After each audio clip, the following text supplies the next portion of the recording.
Please hit like, share, and subscribe. Now enjoy the Practical Guitarist podcast.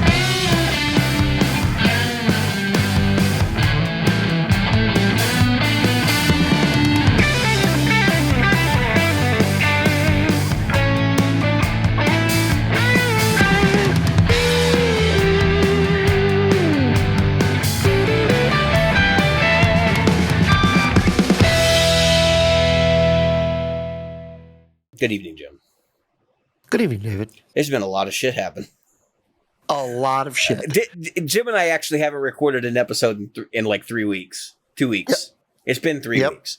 And it's just, there's a lot of things going on behind the scenes. I have been on and off medication that made me into the Incredible Hulk. Without all the muscles. Yeah, without all the muscles, just the mouth. And that didn't help me very much. And I'm all good now. Like it's all water under the bridge.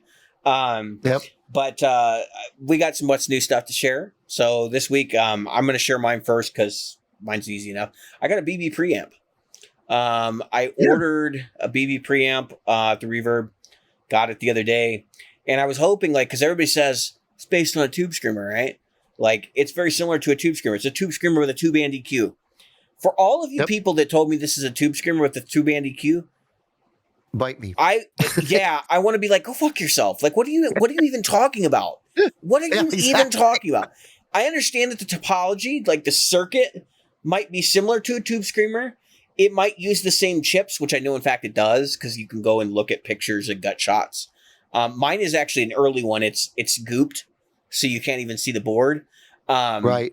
And it's basically, it's like a tube screamer with a lot more gain on tap.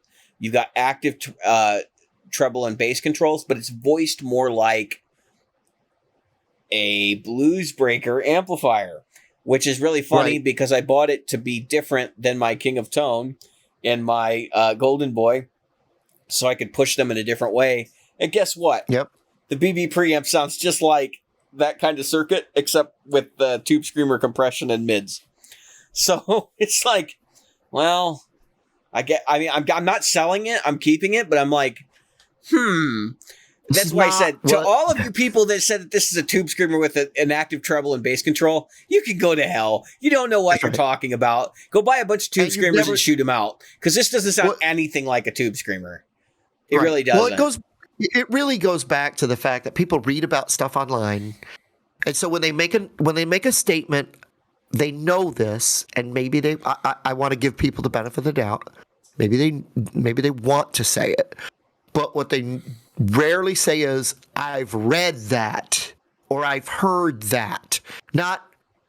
But what they wind up saying is, "It is right." And what's really funny, Jim, is when I was doing research, I kept seeing people saying, "Well, like I had a tube screamer and I sold, all right, I have a BB preamp and I prefer the BB preamp," and it's like because it's just like the tube screamer but more. Like you're full of crap.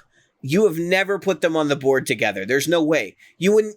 I can't imagine somebody actually saying that unless they're just so out there that they're like, all drive pedals are basically the same. Like a DoD 250 kind of sounds like a tube screamer, which kind of sounds like a super overdrive, which kind of sounds like a blues driver, which kind of sounds like a blues breaker, which kind of, it's like, no. Because I'm sure if you're paying attention, the pedals I'm pointing out, some of them have different styles of clipping. Like there's no way, it's like saying, well, it's an overdrive because it's not a distortion or a fuzz. Like, so therefore it's like every other overdrive. It does what it does really well. I mean, honestly, you could take this thing and stick it in front of a Fender amp and just like go to town. I'm completely satisfied to do that. I just get really weird about, and this is, I don't know, this is just kind of an obsessive thing I have about circuits in general. It applies to amplifiers, applies to pedals as well. But what I've always like kind of been like, what the hell on is when you buy something and you're setting the controls at like 9 o'clock or I guess is what, like 3 o'clock on the other side. If you're like in between 9 and 3, like generally I feel okay. Like this sort of works. But if I'm like, let's max it out, then chances are I'm not happy with it because it's like, well, there's not enough range here. or Right. all this stuff lives within like a really small range on the knob that you can use. It's like, well, guys, why didn't you figure out how to use a resistor in series with your thing so that you could, so you could narrow the focus. So I don't know. That's my 2 cents. I think this pedal's got really usable everything in it, but it doesn't really fill a new niche for me. It's a nice option to have around for sure. And it's kind of funny. And they actually just as an aside, like I got a bunch of money because I'm selling a bunch of gear, and most of my gear is sold at this point. I've got one thing left, which is a road case.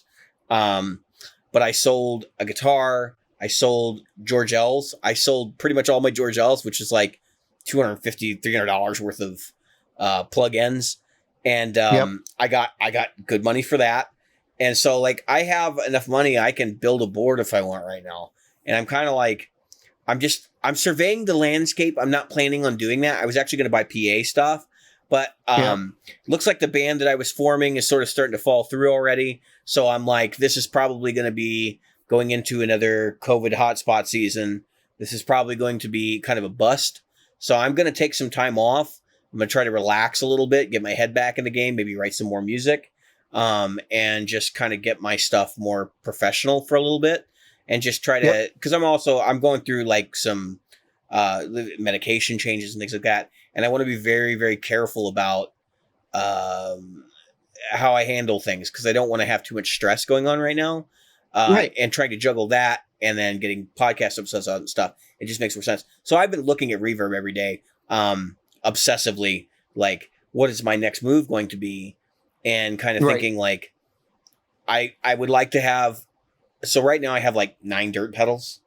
And I have like 1 delay, 1 reverb. I have 3 modulation pedals. And realistically, the only one I really use a lot is the Univibe.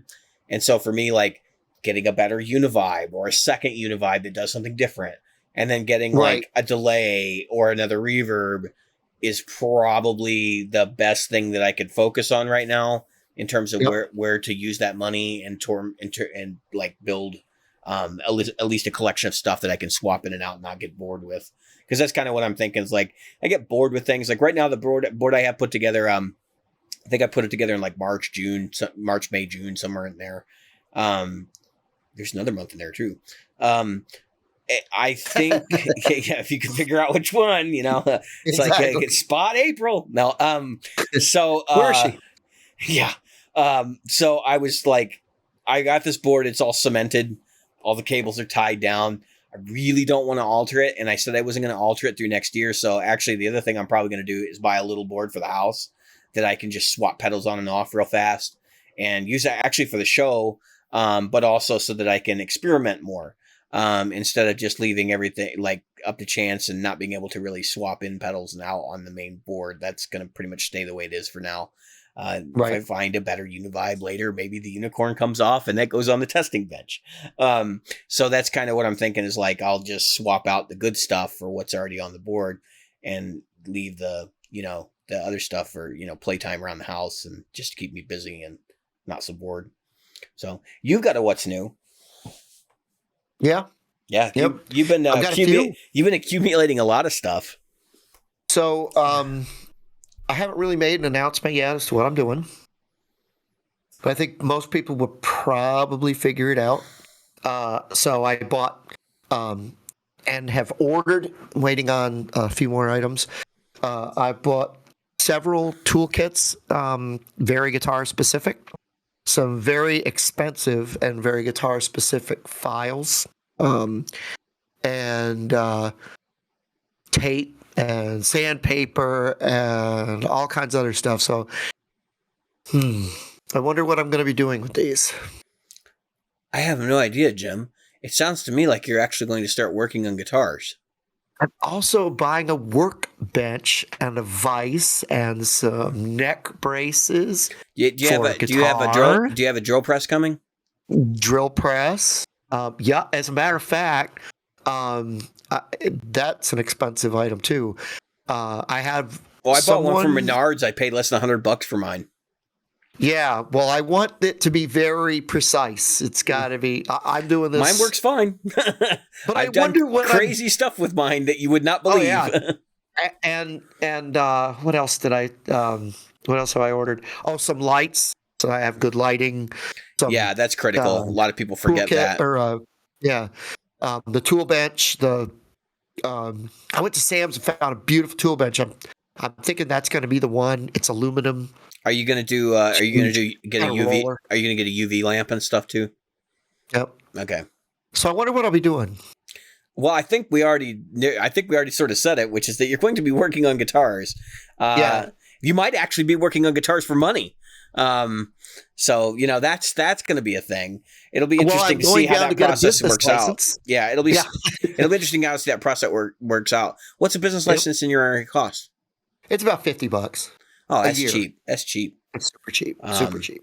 Depending on where you're at here in the good old Chicago area, it can be thousands of dollars. Right. Well, there are a couple of caveats. I can't create foot traffic, so I have to do everything by mail or internet. Which doesn't mean I can't meet someone somewhere and get a guitar and pick something up, right? Or go there myself. But I can't create foot traffic in my area, number one. And number two, well, that's really that. Number two is based on number one, is that you can't have people in the shop because then you have liability stuff and everything else. That goes then along you have with to have insurance coverage and of all that, right? Having home insurance, right? So that's why they do that. So I have some friends that do. One guy does guitar painting. Actually, there's a woman that does guitar painting, does specialization on painting guitars. Thinking about buying a cheap guitar, doing the setup on it, then taking it to her, having her do the painting on it, and then using that as like a.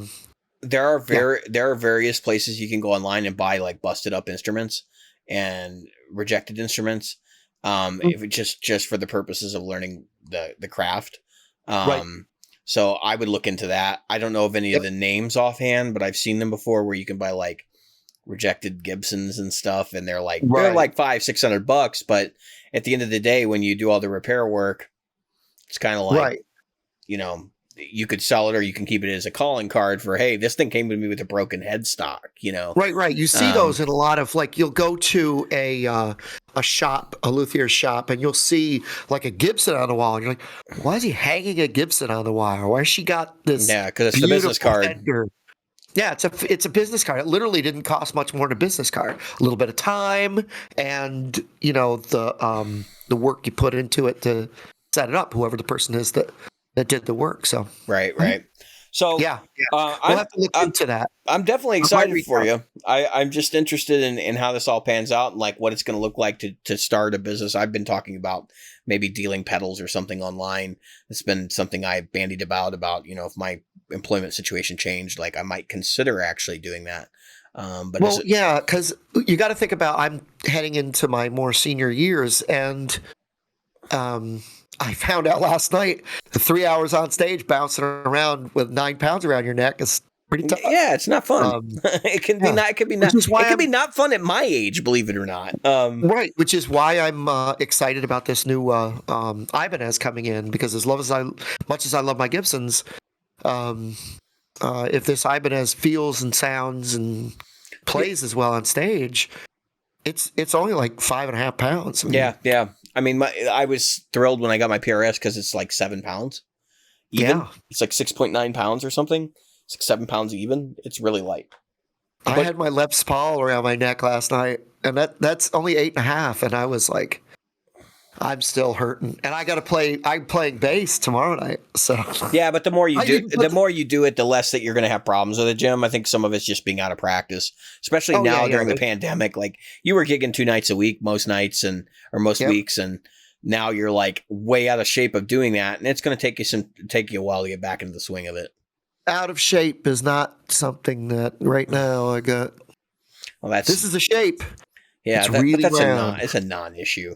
I mean, at some point, it's about musculature, and especially when playing out. like you can be fat as shit, and if you don't go out and actually do it, like you're still gonna feel like crap afterwards, even if you're thin. It doesn't matter. Yeah. It's all about muscle, and that exists underneath that. So anyway, though, I'm really excited to hear that you're hanging out a shingle. I'm curious to see how this process all works out, and we'll follow along your journey. I know you're planning on doing some videos, and we'll be posting those as they won't be parts of the episodes probably, but they will be something that will be independent of the episodes. I myself am actually looking to get back into making some regular content. There's a couple of things that I've been waiting to film for an extremely long period of time. And I got enough pedals. I should probably just do a video demo of each one and just say, hey, this is, spend an afternoon, get the shot set up, and then just film each one. And just say, this is what this does. Enjoy. I've had this expectation, and I want to share this with people. I've always had this expectation that it needs to be perfect. No, it doesn't though. It doesn't though. It doesn't. Even like so for the streaming thing, like when my wife started streaming, like the first couple of times, it was like I can hear traffic outside, people driving by. I can I can hear you in the living room watching TV, or it's like you do realize that that's going to be a normal part of this activity. That you really can't silence a house. Like even in recordings, you can hear stuff that goes on in music recordings. That's like, they just left it on the tape because they were like, well, we're not doing that again. So I watched a video where Brooks and Dunn was talking about how you can hear an airplane go overhead.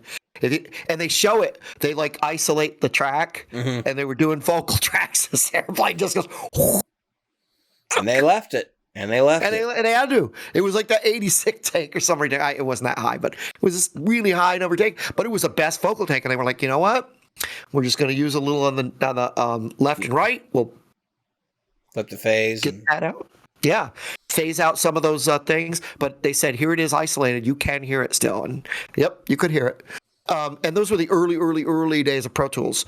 So they found it. They were like, okay, let's isolate a little bit of this. But they didn't want to take out. The problem was if they did too much work on it, I think this is a lot of it was going to ruin the vocal integrity, right? It was going to ruin the integrity of the vocal. They didn't want to do that. They just loved the way that it sounded. So we'll talk about that later when we get to the gig report. So, yeah, I'm excited. I'm super excited. I bought this just for that.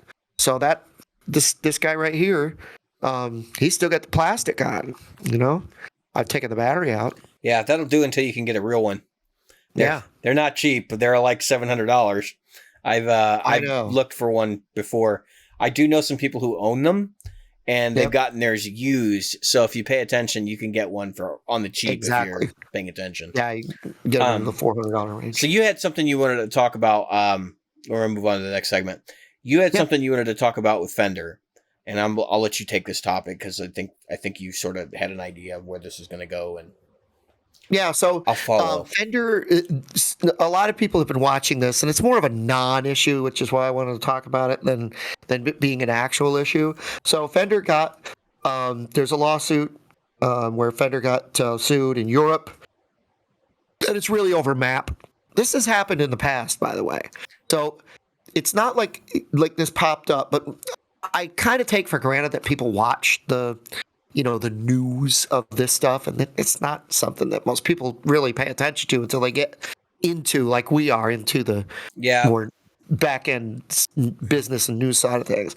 And really it comes down to this. So in several countries are not like the United States. So we have MAP, but we have MAP everywhere. And MAP, for those who don't know what that is, minimum advertised price.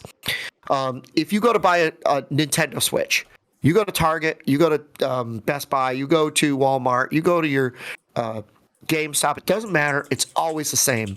So nobody can win out on pricing. And that's a good thing and a bad thing. Because if you think about it, I don't know if you guys remember the days. I'm a little older. You are old enough to remember this, but some people aren't. Where on the day something came out, if you were one of the early adopters, like within that first 6 days, for some reason it was always, well, it was 7 days, but the first day was shortened because it was whatever time it hit the shelf. right? You could, if you bought it early enough, like I always got to Best Buy and buy movies that week. If I knew I was going to buy a movie, a hard copy of a movie, I would go out that week because I knew that if I bought it that week, I could get a few dollars off. That went for games, video games. That went for a lot of things that were normal, that were map. And so and they all kind of took turns. So like it would be Best Buy one week and Target the next week and Walmart the next week and so on and so forth. I don't know if and then they said, oh, well, you got to have map. We can't let you do that. So now like you'll go to Best Buy and you'll get that little thing that they can put in there. They still get away with it by doing collector's editions and stuff like that. That are only available exclusive locations. Like that's a whole thing. And basically what this lawsuit, if I understand it, is in Europe, map is not legal. You can't price fix. And in certain places in Europe. And so they're being sued in the European Union for German disclosure. Which I was surprised that Thomann is actually part of the lawsuit. Probably because Thomann doesn't surprise me. Probably because they're using map to make sales. Because Fender tells them this is the price. And so that's what they advertise. Now, we all know we have talked about this 100 times before, so I don't want to belabor it, but you can call your Sweetwater rep. You can talk to your Guitar Center rep. You can call, our favorite Guitar Center rep who's been on this show before, Robert Jackson. There are people you can call and talk to and say, hey, can you help me out? Can you give me a discount? Sure. That's not going to be a ridiculous discount, but there's still discounts to be had. Well, it makes me wonder, because their European distribution is different than the United States. And it makes me wonder if they don't have the ability in Europe to call up and negotiate a price with someone. That's typical. That's typically where this would become sticky. Because technically they're not price fixing in the States. Now, there are companies that do this. So like Strymon is a classic example. Strymon's price is Strymon's price. There's no negotiation. There's no wiggle room. You're not going to get somebody to give you a deal unless you find some mom and pop who's willing to sacrifice their dealership potentially by selling it to you at a lower price. I actually have a situation with this that happened to me over our interlude. And that was I bought a Mesa Boogie Grid Slammer. And it was a scab. Okay. In other words, the company that was selling it, the business that was selling it, I'll leave their name out of it. But basically they said it was used. This pedal was not used. Okay. This pedal was probably a demo and they were closing them out. And I found out that they're actually losing their dealership potentially. Which means that, they were probably, some employee thought they were closing them out. And so this gets posted. I made a lowball offer. We went back and forth 5 times. I got it for a steal. And then the next day they canceled my order and they refunded my money. And I went, well, what the hell? And they're like, well, we'd be happy to give you a discount on something else. And it's like, well, that's because, number one, they didn't want to get caught with Mesa. Number two was they did not,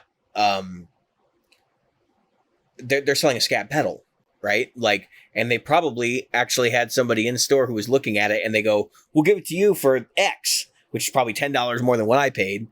And so they just quietly canceled my order and didn't sell it to me, which kind of sucks if you ask me, but that's fine. That's how I turned around and got the BB preamp instead. So it's just a really weird situation to be in when you're dealing with map prices, because map doesn't necessarily mean that they have to commit to those prices. Now, when you're talking about DVDs and that kind of thing, they do it with TVs. It's another, Sony has like price control. And what they do is they basically create SKUs specifically for certain stores. They have certain features or a certain size, and each one has their own specific niche that they get, and that's how they get around it. But there is no negotiation in those price points. So it's interesting that this lawsuit's happening over there. It makes me wonder, and I'm sure we have European listeners. We know for a fact we do. I would love for somebody to join the Facebook group and chime in and explain to us what the pricing distribution looks like over there. Although it's also worth noting, we take a lot of things for granted here in the States price wise that like are not the case in Europe. So I was having a conversation about Marshall with somebody the other day, and I said, you know, you do realize that Marshall's like really cheap in Britain because there's no tariffs.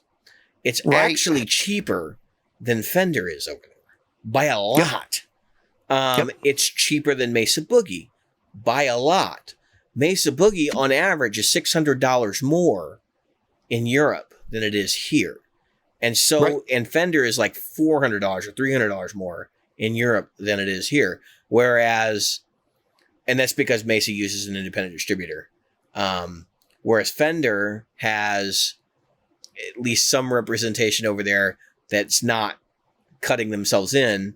I don't know if they have like Fender Europe. I suspect they do. Yeah, Thomas Blue got an award from them. He's a Strat King of Europe.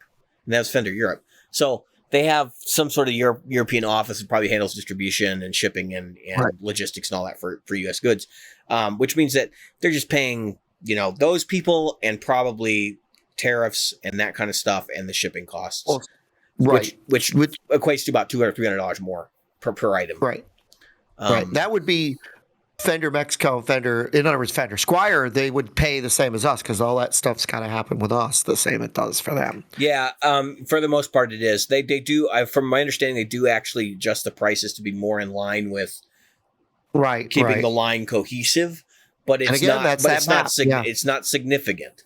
It's not like, oh, well, this Squire is going to be $100 more. It might be $30 more, 20 pounds more or something.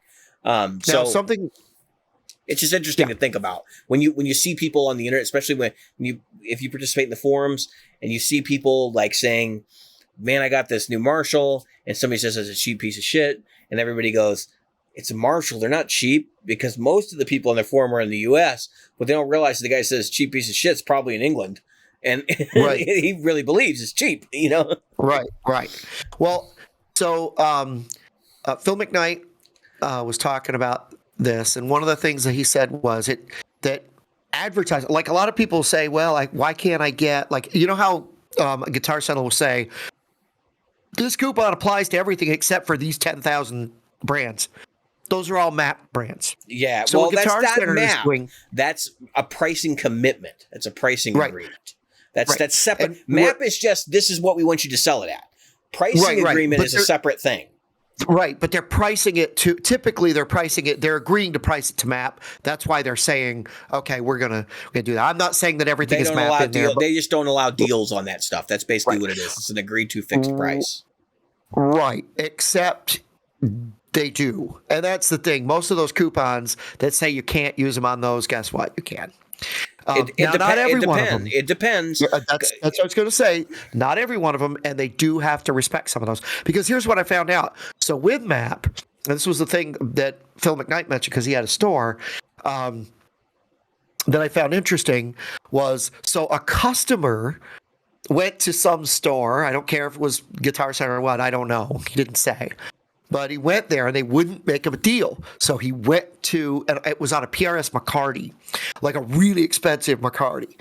And they would not make him a deal. And he said, I want this one. So this customer went to Phil McKnight, said, hey, would you make me this deal? And Phil McKnight was like, heck yeah, I'll make you that deal and I'll throw in a free PRS SE on top of it. He didn't ask for it.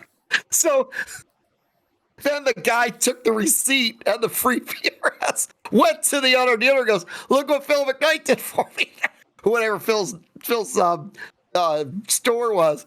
And they went, oh yeah? Well, we're going to report them to PRS. And they did.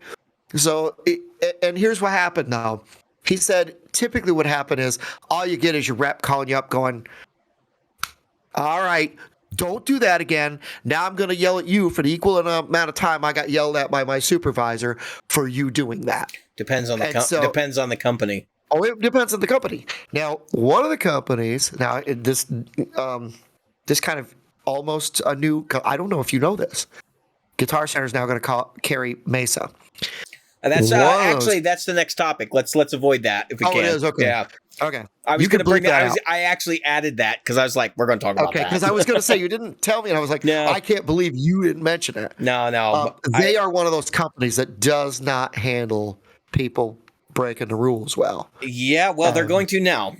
We're going to have to now. So I'm going to let you finish this topic and take us into the next one. Yeah, so just as a like to kind of round this out, the brands that I know that are really an issue with the fixed pricing agreement stuff, UAD will not give you a deal, and they will not allow their vendors to give you deals.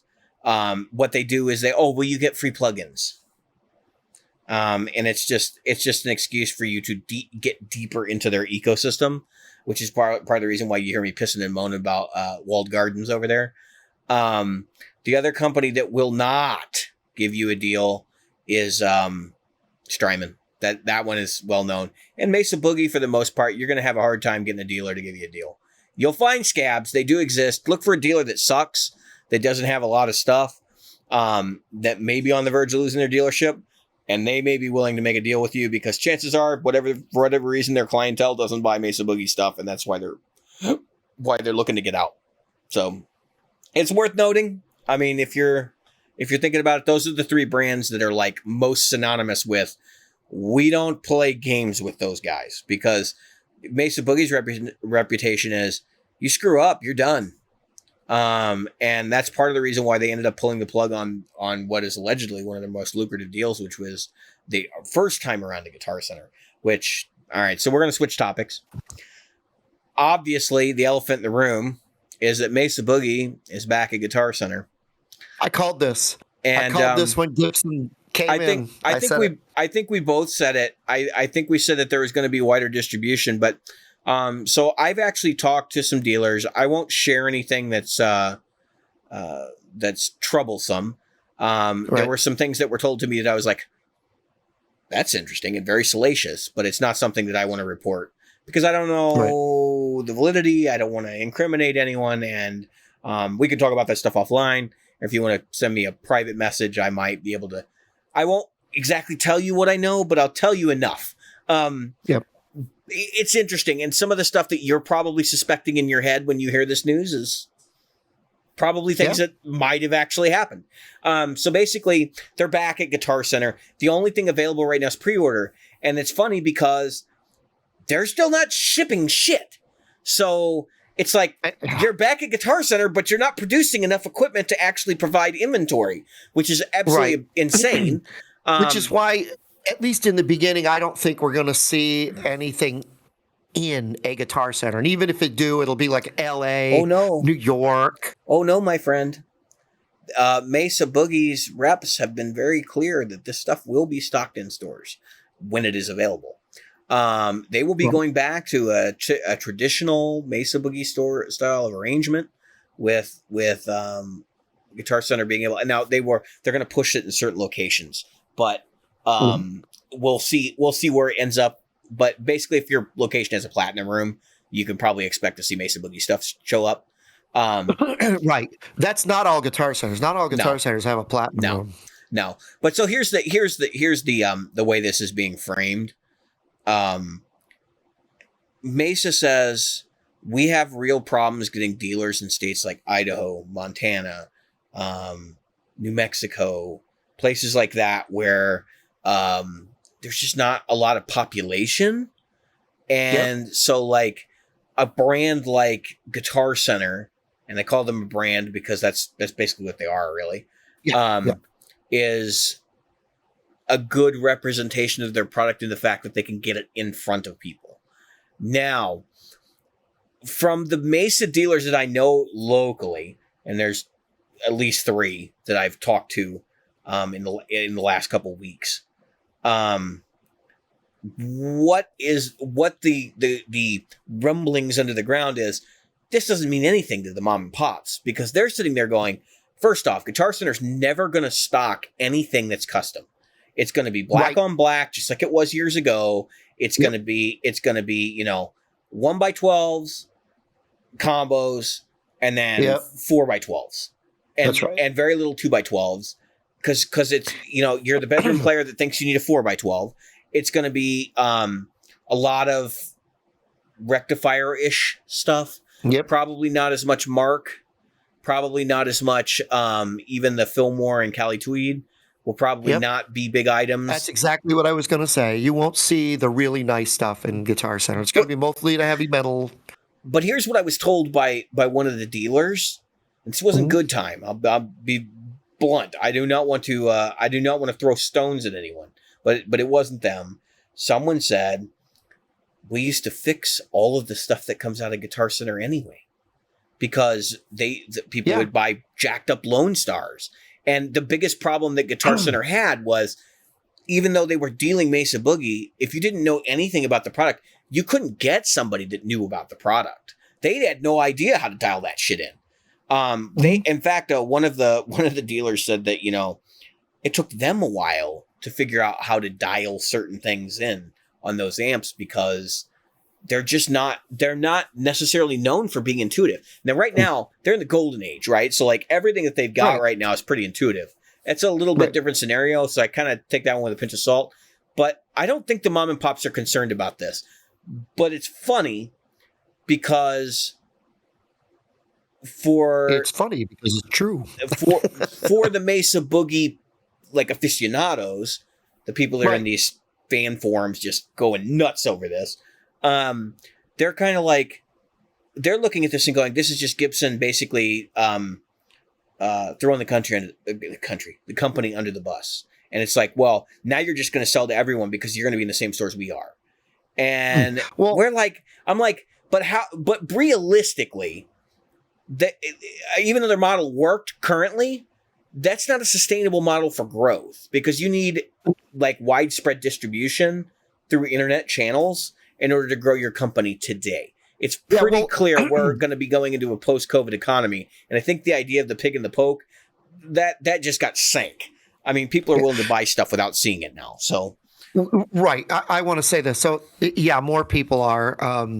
I'm still a little leery of used stuff over the thing, but whatever. But here's my take on it. Look, I've got 2 pre-orders that are not cheap and both coming from the internet. Neither one built yet, much less, we talked about that. I have this to say about the Guitar Center thing. Well, number one, I don't think Guitar Center is really going to be an entity in this. Even me, who worked there part-time, who, usually I try to be the devil's advocate for it. You've been pretty pro Guitar Center. I mean, that's... Yeah, well, I try to be the devil's advocate because it's easy to throw on big companies. Anybody can pile in on that one. Yeah, and it's easy to do.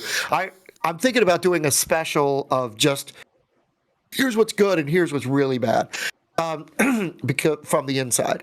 But I want to say this most importantly, and that is that I think personally, the Guitar Center, even as somebody who's been that person that's been defensive or defended, I don't think of Guitar Center when I think of amplifiers. I just don't.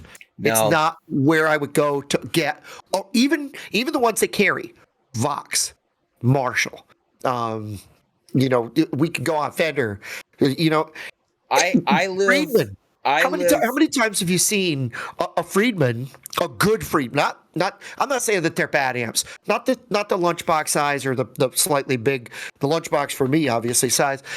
I'm talking about the really well-loved Friedmans. Yeah, the BE100, the butter slacks, that stuff. You might see a little one there. You might see a BE in there once in a while. Maybe one Guitar Center out of maybe 10 in your driving area. Well, I can explain some of this, but... Yeah, go ahead. I mean, I'm just saying that's not something I think of when I go into Guitar Center. Then I'm going to see a really nice Marshall or a really nice... They get excited as heck when they get one good Marshall. Right now, ours has, a few days ago, ours had a BE, a really nice BE, sitting on top of a really nice brand new Marshall cab. I was like, wow. And you know what was funny is the Friedman and the Marshall cab, the Tolex, or what do they put over the speaker, the grill over the speaker, matched perfectly. I was like, wow, did Friedman go over there and go, yeah, let me see if I can make that. Yep. Oh yeah, they've got these little things. It was really beautiful. But I'm just saying, do you really ever think of Guitar Center when you think of an amplifier? Or maybe a used one that you see at a Guitar Center? Maybe. So that's why I was gonna talk about. So like my location here is one of the 2 flagship locations in the Chicago area. We have Chicago downtown, and we have Arlington Heights, which really serves the burbs, but also serves the greater Chicago area. And so I go in the Chicago store. I used to go in there probably once a month.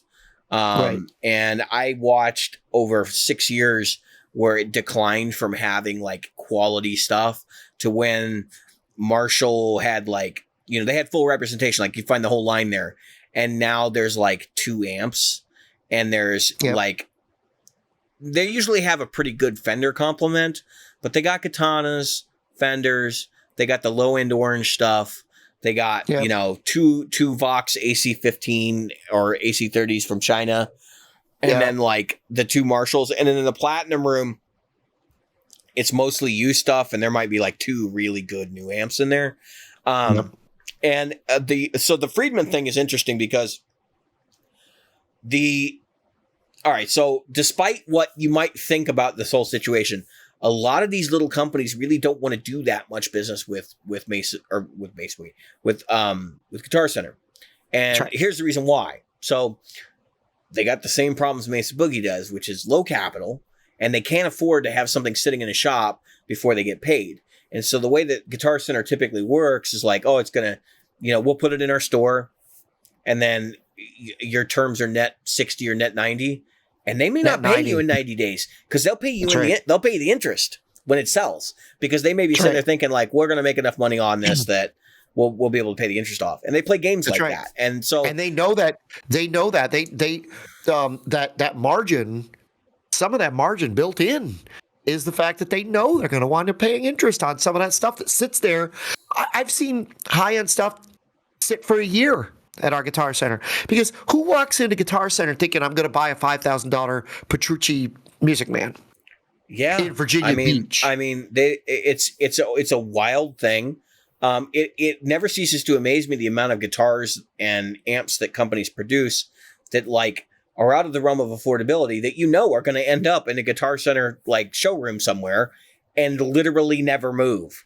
Yep.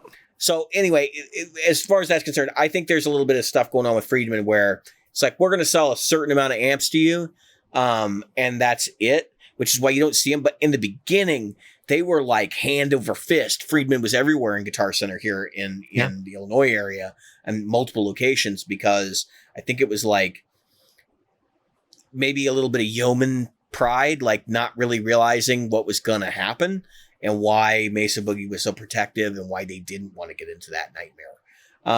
Or again, anyway. So it is what it is. The landscape is changing. We don't know what this means long term for Mesa Boogie. We do know that there's been no change in staffing over there, other than they've actually been hiring people. If you've been watching Instagram, they've been putting up job ads looking for technicians and everything else. So with everybody, well, Mesa Boogie's case, it's interesting because they're having problems with demand. So if they're hiring people, it looks like they're going to fill that demand. This is what they're going to try to do, and they're going to try to keep that demand up. So maybe this was an effort to like bring people on and say, we're going to go over to Guitar Center so that we can continue to have that demand and fill that demand.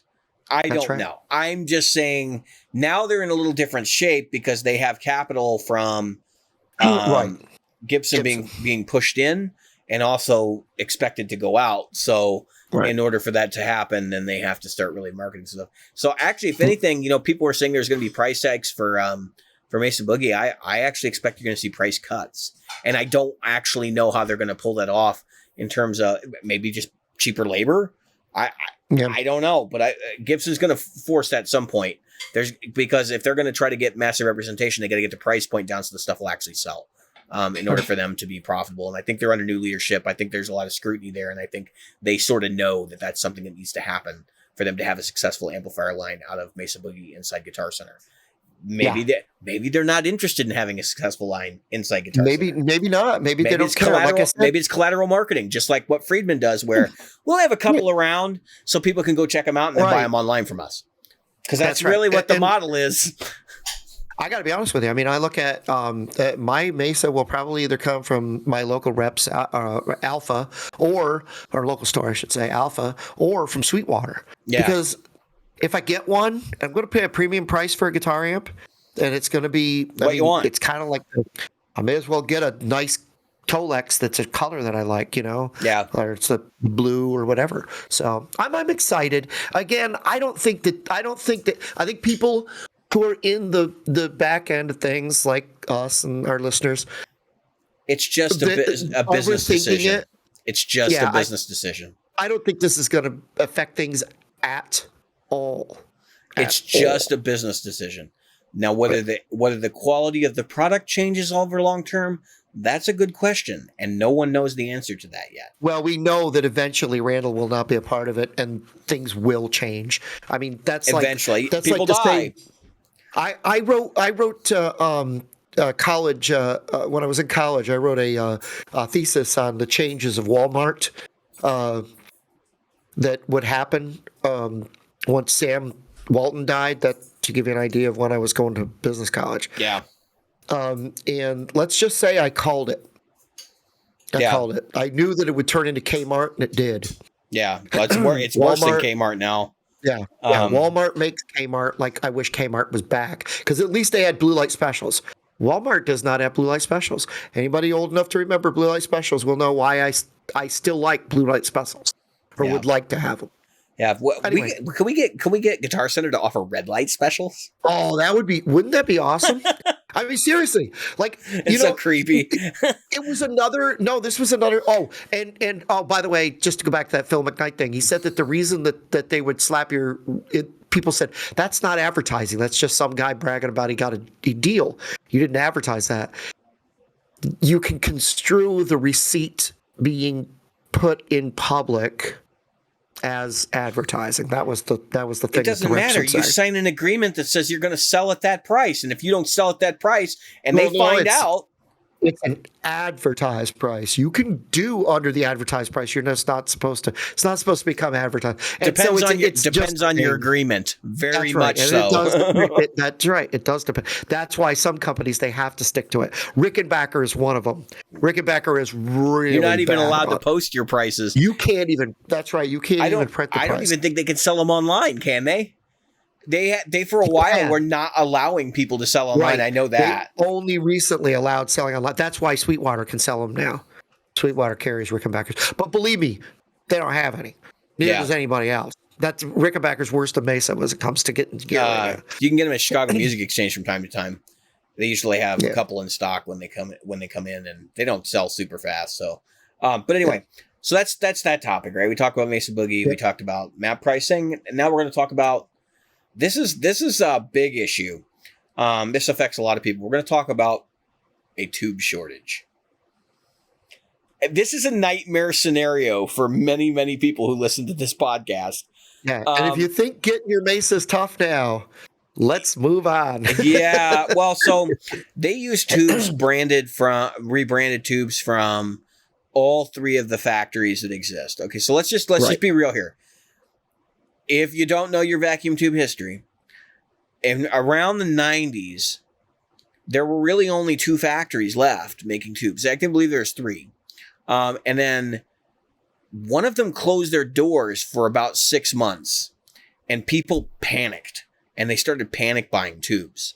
Who's the guy from Electro Harmonics? Mike Matthews, who already had business ties in Russia, bought the Russian tube factory that closed down and has successfully turned it into a very profitable manufacturer of tubes. There's a very good chance if you're using tubes that like they're Electro Harmonics tubes. If you use Tung Sol, they're EHX. If you use EHX, they're obviously EHX. EHX sells tubes to Mesa Boogie. They sell tubes to, all kinds of brands, Groove Tubes, whoever. And there's some other interesting tube manufacturer stuff that we could talk about. But for the most part, like everything came out of three places. They came out of Mike Matthews' factory in Russia. There's a factory in the Eastern Bloc Soviet Union. So like, I think they're in Slovakia. That's what I want to say. And that's JJ, right? So all the JJ branded tubes are really this other company that's making tubes in Slovakia, and then they're rebranding them. Okay. And then there is Shugwang, which has now closed its doors. And nobody really knows what's going on with Shugwang. So Guitar World posted an article talking to Mike Matthews about this. And he basically said, like, the way it was written, at least to me, was like kind of cryptic. Like, we don't really know what happened. They're not producing tubes. And some people think that they're moving the factory. Other people think they closed their doors. So it's not really clear what's going on.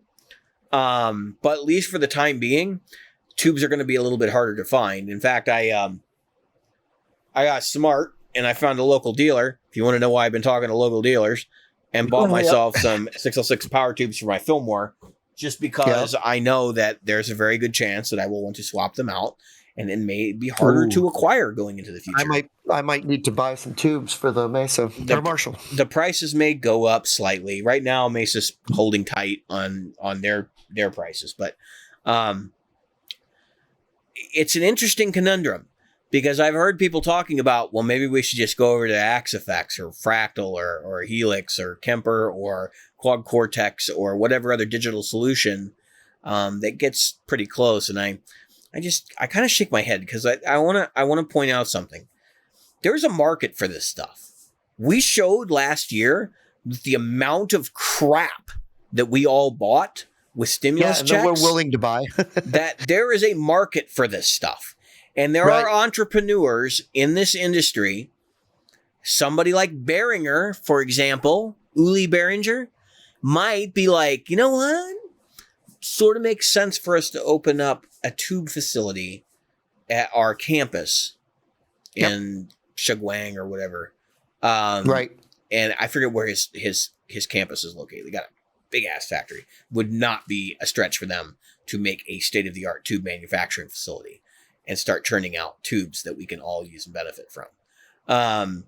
I honestly, so this is where we get into the manufacturing side of this. So there's one thing that we need to explain to our listeners. When you hear people like Dr. Z, Paul Rivera talk about tubes, they talk about the declination of quality in modern tubes. There's a very simple explanation for this. The tooling that they use to produce tubes, like the metal pieces and filaments and all that stuff inside, is only supposed to last for a certain amount of tubes before it gets replaced. And at least in the EHX factory, they've stretched that stuff for 25 years and literally used it millions of times more than they should have, which is why the quality of tubes is slowly degrading.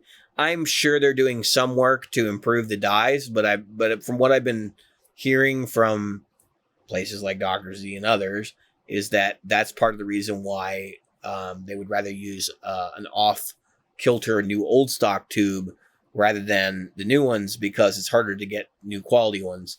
I would love for someone to look at Shugwang and want to fill that void and say, you know what?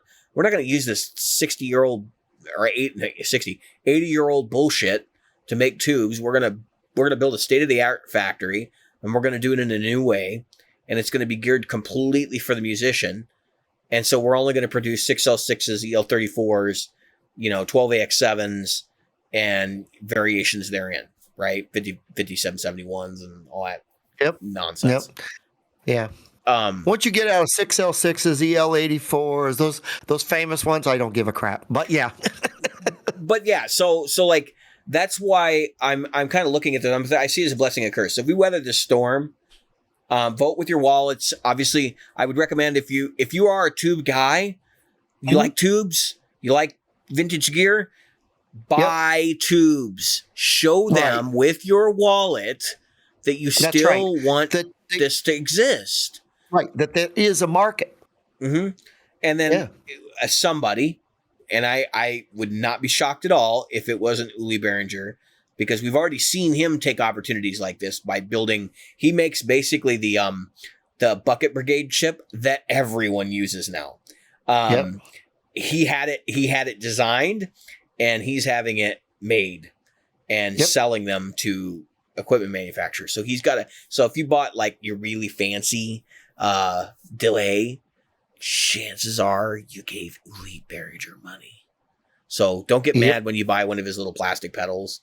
Because it's basically got some of the same componentry that even the really super expensive stuff does, which is kind of funny. We talked about this before with germanium stuff. If there's a market for it, somebody's going to get somebody to make it again. And it happened with Dunlop went out and sourced new germanium transistors. And there's still people debating whether that actually happened, but the people in the know are like, yeah, it probably happened. Because it's not rocket science. It's just like Fulltone going and making the phasal inductors again. I mean, they found a place, they had the spec, they had a bunch of examples, they said, make us these. And they were like, okay. And so now we have this glut of all these vintage parts that were unobtainium that are now being produced again, which is really wild, don't you think? You just have to have economy of scale. You need a company like Behringer, who's got insane amounts of capital and is willing to produce tubes for the rest of us to use. And I'm willing to bet if they start producing tubes, they're going to be better quality than what's coming out of EHX. Because like I said, they're not going to do it. They're not going to buy, 60-year-old vacuum tube production equipment. They're going to redesign it from the ground up. And they're going to get, they'll have state-of-the-art tube testing. And because, like when you go to your tech and if he's got a tube tester, chances are that's been in use since the 50s. I mean, the computerized one that Mesa Boogie has is like uber rare because nobody was testing testing tubes with computers. By the time computers came around, everything was moved over to solid state. So, it's just, it's kind of wild when you think about all the fact that we're still based on this technology that's like, was really the bread and butter of the 1920s and 1930s. Right. And persisted for us because it was really convenient and cheap. Even some of the tubes we were using in some of those early 1950s, 1960s amplifiers were done because you could buy them by the truckload for like next to nothing. People didn't. Transistors were expensive in the beginning. You didn't want to use transistors. And then when the price curve changed and transistors became cheaper than tubes is when you saw companies start to explore solid state amplification. So, my gut take on this, Jim, is that tubes going away for a little bit, some particular tubes and specific manufacturer, it's a non-issue. This is news, but it may actually wind up being good news before it's over with, and I think that's very likely. I'm sure that you're going to be able to find other podcasts where they're just going, "Holy crap, this is unbelievable! We're all going to have to, move." No, stop it. That's clickbait. It's not going to happen. Exactly. So pay a couple bucks, get some tubes now, hold on to them. In a year or two, this will all be a distant memory, and or there'll still be a shortage, but we'll know where we're going, because somebody will have already jumped in at that point and said, "Nah, we're not going to let this continue for very long because there's money to be made here." Think about that. You'd have the entire industry by the gonads if you were to do this, like. Marshall's not going to buy tubes from JJ or whoever else. If you're producing the best quality stuff, Fender's not going to do it. Right? Like you'd literally be in bed with everyone in the industry. They'd have to buy from you because it doesn't make sense to buy anywhere else. So I'm kind of shocked this hasn't happened already.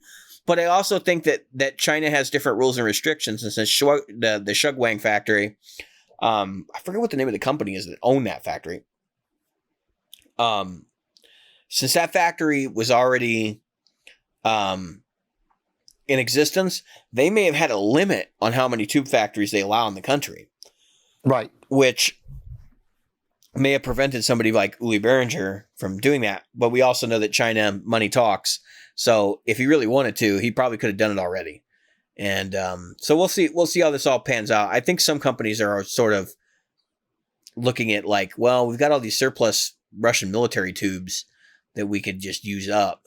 And so until this all blows over, I think you'll see some interesting designs come out, I think, too. So anyway, That's that topic. I didn't want to. I don't dwell on that too long. Do you have anything to add before we move on? No, I think there's always been room for improvements. And as you said, a really strong manufacturer in the tube industry right now, with a good quality component. Because at least at the moment, if we think about it, there's been the people that are building amps that are high end. There's more selling than ever, and that, as you said, that if somebody new came into this is the time to strike. If Yeah. somebody new comes into the market, this is the time to do it. Now is the time to strike while the iron is hot, so to speak. But man, you have to be an electrical engineer. You have to have the capital. You have to have. I mean, you don't have to be an engineer, I guess, if you know people and the right people and you got the money. But for a VC, like what's that guy's name, Mark, whatever, from those guys from the Shark Tank, that's really a good time for them to strike and hit it hard. Yeah. There is one of them, the older guy, that he looks he's a little bit older with grayish hair. I didn't know he buys and sells. He's already a guitar guy. He's already in this market. He's one of those collectors. He's a Joe Bonamassa. Yeah. And he's got a couple of videos. I can't remember what his name is though, but from Shark Tank that does that. I wouldn't be surprised if so like this is something that's worth mentioning. People seem to think that like if the tube factories go down for good, that people like Joe Bonamassa won't be able to get tubes, and once they all dry up, which could be 20, 30 years. Right. I mean, we tend to think that like because tubes are $100 each, new old stock, that there's not a whole lot of them. There are people hoarding them, and they're setting the market prices. So they're still out there. I figure we got probably 50 years on existing tube stock. But here's the funny part. So people think that like you need a factory to do this. There are videos of people making tubes in their house on YouTube. It's a painstaking process. But for people like Joe Bonamassa, he'll pay $1,000 a set. I mean that guy doesn't care.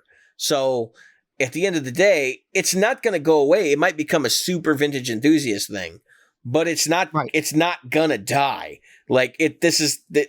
That's the end game of all this. If for some reason my prediction doesn't pan out, you will eventually, 50 years down the line, probably before my death, probably there will be people making tubes out of their house, selling them for insane prices. But it's because there's a lot of labor involved. I mean, it'll take you a day to make a set. I mean, it's not like you're going to be able to do it in an afternoon. Right. Back in the days of ham radio enthusiasts and stuff, and they're still out there, but not as many. They're in shortwave. And anyway, that really did push the tube market, because just like guitar, those are the best transmitters for the longest time. Mm-hmm. And there were people building those tubes. And those are big tubes. Yeah, they're the size of a person in some cases. They're massive. Yeah. I've actually, my buddy had a tube that was broke. They had a tube in their house that was from a radio facility, and it was 2 feet around.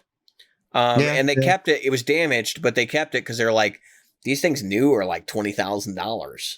Oh, I know. It was like, yeah, some guy built this, over a weekend, kind of deal. That's crazy, right? And it's like, oh, all right. Well, I mean, I don't know why you have a broken one, but okay. I know it's cool. I'll give you that. It is cool as hell. I mean, it's something that's you literally have a thing in glass. It's already in its glass. You got yeah. All right, so let's switch to the next topic. So, Jim, you were talking about Joe Bonamassa and some recent sales. Yeah, sales. And I think one of them was 59 Les Paul that he sold. Yep. Which he buys and sells stuff like that all the time. Yep. So people think that he only acquires 59s.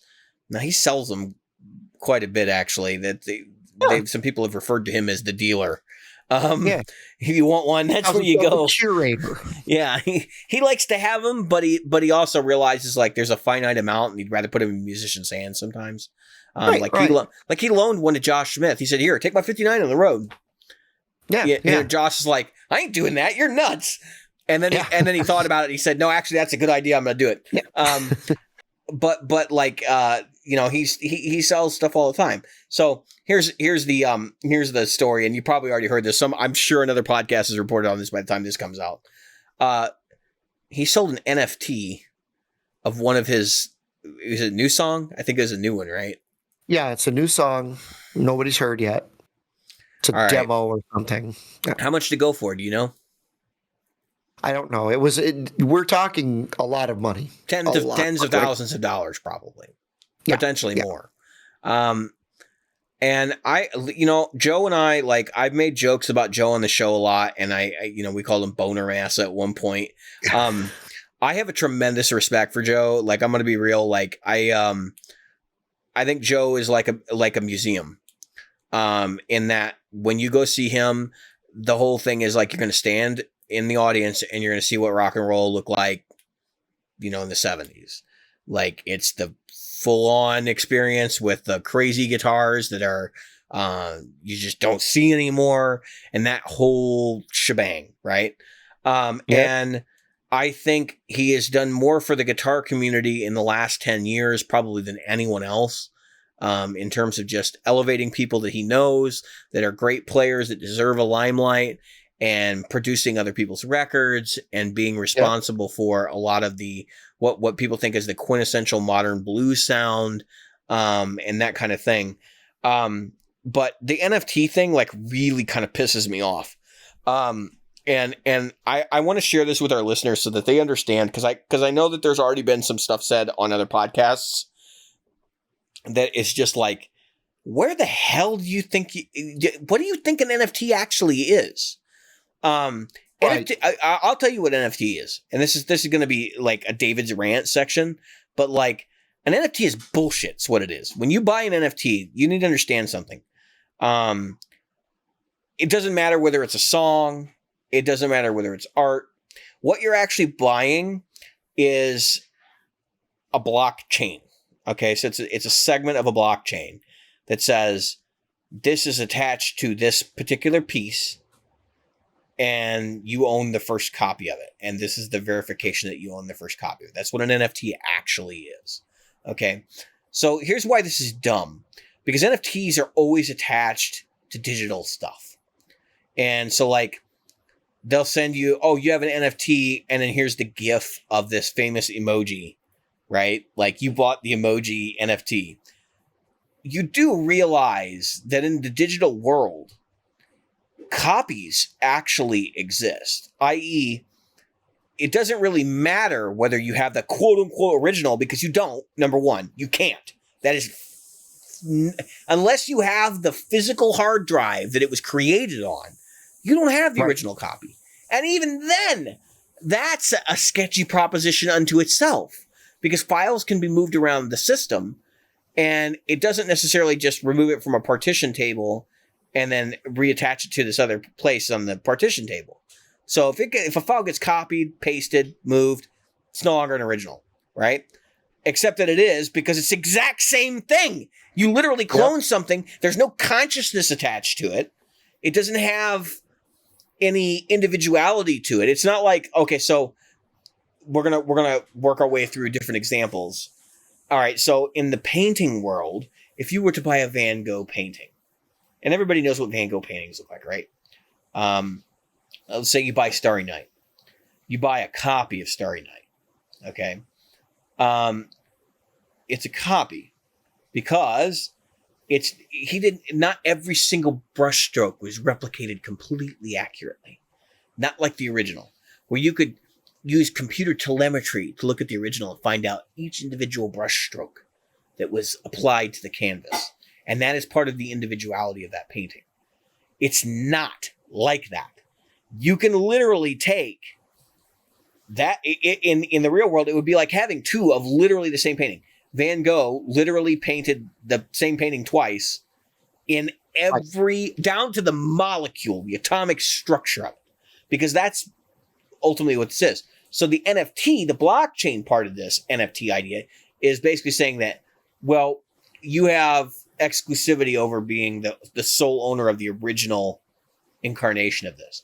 It is not publishing rights. Okay. It is not, you don't own anything, really. You own the blockchain piece. You don't own anything because everybody owns it, right? Like, as soon as you give birth to this digital thing and it gets distributed, anybody who bought it owns it because they own the original. It's the same as the original. There's no distinguishing them apart. If you can't distinguish them, you can't own it, right? Right. It can't be like you can't own some exclusive thing. So I'm going to compare this to a couple of things that would make more sense for music other than like painted art, right? So like comparing NFTs to records. People collect records. Do you know why people collect records? It didn't start as records have better fidelity than other things. That's not how it started. People started to collect records because they were exclusive. So if you got a first printing vinyl, it would be different than the 5th printing vinyl or the 20th printing vinyl because it was all created off the same master, but there are variations in the vinyl itself. And over time, they make copies of the master to produce more vinyl records. So as you go up higher in number, guess what? You don't have a first pressing anymore. And if you Right. and over time, you do enough pressings and the quality degrades. That's why vinyl record collecting started off with the idea of getting things like, old blues records, first printing, on a Tuesday kind of stuff. Because it was really about getting that fidelity. Then people got to the point where, just like with comic books, they're CGC grading them. And they're like, you can never listen to that first print of that first pressing. And that's stupid. Okay? Because then what are you collecting, right? I got this record I can't listen to. Really? The same with books. But remember that's first printing the books. But that's what happens with anything that goes through a collecting thing. Like, it goes through this first phase that's like, grab them all up because of a reason. And then all of a sudden it becomes, grab them all up because there's value attached to these. So we can't do anything to them. And then later on, it might go back the other way. It just depends. So like now I think we're back to the point where we listen to those records. But I just thought about that. I used to do that with novels. So I would buy a copy and comic books, big time in comic books. I would buy one to have, buy one to read. I still do that. Well, not anymore really, but my Funko Pops. I have ones that are sitting out like this. And then some of them are in the box. I have the ones that are in the box. This doesn't even have to stay in the cellophane. But I've got it in the. Sorry. He's got the box. Everybody wants JHS channel knows what that means. But yeah, so I've got Rush and Steven Tyler, and those are all coming out of the box. But no, Rush isn't. But I've got a Willie Nelson because I know Willie Nelson. That one's going to go up this world the minute he's not around for long. Yeah. And as soon as he passes, that Willie Nelson one's going to go right up through the roof. I was actually surprised how much Kirk Hammett went for recently. I was like, really? Kirk Hammett?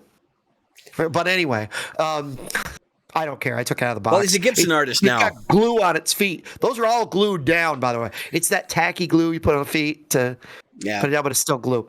But anyway, that's out of the point. Point is, I have boxes of cereal that have never been opened. I have a container of Oreos that have never been opened. Enough. We don't need to know anymore about your crazy science experiments. No, but that goes back to that EFT, that blockchain. It goes. You have the original cereal that no one ate. That's right. I have the original box of Trix with Wonder Woman or whatever part. There was like a whole bunch of the General Mills where they put the Justice League on the back. And you know what? I actually have I'm missing one, and I think one of the kids ate the cereal out of it. I'm so mad. And I cannot find a replacement for it. Not for any amount of money. Yeah. So the reason why NFTs comparing NFTs to records, the reason why records are different is because there's obviously a difference in fidelity as you go back, right? So having the original or having the master, could you imagine? And that does happen. Yeah. Is truly a thing that you could pay tens of thousands of dollars for. Whereas having an NFT, everyone has the exact same copy you do. They have the exact same thing. I'm going to give you a dumb example. So I was over at my friend's house. I like having CDs. I'm still old-fashioned that way. This is a CD set of Alabama, 25 years, right. Great hits. If you're an Alabama fan, all right. This, what brand new, went for like $19. Oh yeah, they're pricey now. $50 online is an inexpensive one. And I got this, and I took the cellophane right off of it, obviously. But I found this for $20. I'm like, well, that's what it's supposed to be. But most people are selling it anywhere between 50. An inexpensive one is 50. The guy sent me a thing because he saw that I looked. Somehow eBay told him I looked at it. And there was some for $100. And I was like, $100 for this? You can buy this in MP3 form for $20 still.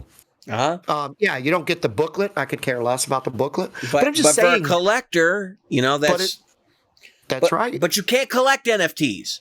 You're not collecting anything. It's not a tangible thing that you bought. Okay? It is literally a thing that says you bought the first one, even though the first one doesn't exist. Because they're all the first one. That's exactly what we're trying to say. It would be like if you bought a digital Les Paul. So, we're going to move on. And you can't leave it to your kids. We're actually going to talk about NFTs. We're going to compare NFTs to guitars. That's the last step of this. So, NFTs to pedals. Let's talk about pedals for a minute. So, people act like, well, it's a circuit, right, whatever. We all know that, at least in vintage pedals, we don't know what it's going to look like today, but we do know that with vintage pedals, you can take two fuzz faces, put them next to each other, and there's component drift and component selection that made them different. Right. We know that. We know that's true of pretty much every vintage effect. Even things like triangle muffs and stuff that aren't really thought of as vintage as much. Things that were made in the 70s and 80s. Where, like, two TS-808s, you put them next to each other. One's going to have a little bit more high end than the other one. Or one's going to have a little bit more bass roll off. And it just has to do with component drift. And it has to do with circuit variation. When they buy stuff in large quantities, if they don't test every component they put into a pedal, they might be different. And it even applies to boutique builders, because even boutique builders, as much as they really strive for trying to get the circuit values correct going in their circuit, they know they have wiggle room in certain places. Because the effect has to sound like this, but they're not all going to be identical, and they sort of know that. And there are certain ones that thrive on it. Zvex is a classic example. He makes the Fuzz Factory, and he makes the Super Hard-On, and that the Super Hard-On boost, he says they all sound different. Like, it's just a very simple circuit with this very specific transistor, but depending on the transistor to transistor, they're all different. And he's sort of okay with that. And a lot of people are okay with that. It's a very popular pedal. Same thing with the Fuzz Factory. Depending on components and stuff that are used, they're different. So that's not an NFT comparison you can make, because if you bought the NFT, your copy that is supposed to be the quote-unquote first one, which, as I've already explained, isn't even the thing. That can't actually be a thing. Because even if it was the first one, the copy you got the second they emailed it to you, or however the hell they got it to you, unless they handed you the drive unmolested in any way, and you never plug it in, you don't have the first one. You don't. And in fact, you can even make the argument that it was lost in memory of the computer. Like, so this whole tangible, intangible idea that we can make things tangible by using the blockchain is just, no, that's not how this works. I work for a legal administration or legal association, and we are a member of the the legal blockchain consortium. And so I have enough knowledge about blockchains to make these statements. I'm not an idiot on it. I've actually worked with some of these individuals and had some very extensive conversations asking some very interesting questions about immutable ledgers. And I can tell you that all it is a ledger. It's your name attached to a number that is randomly associated with this long slew of other solutions to an equation that does not end. Okay, that's right. That is almost impossible to what do you call it? Break. NFTs to pedals, NFTs to amps, same thing.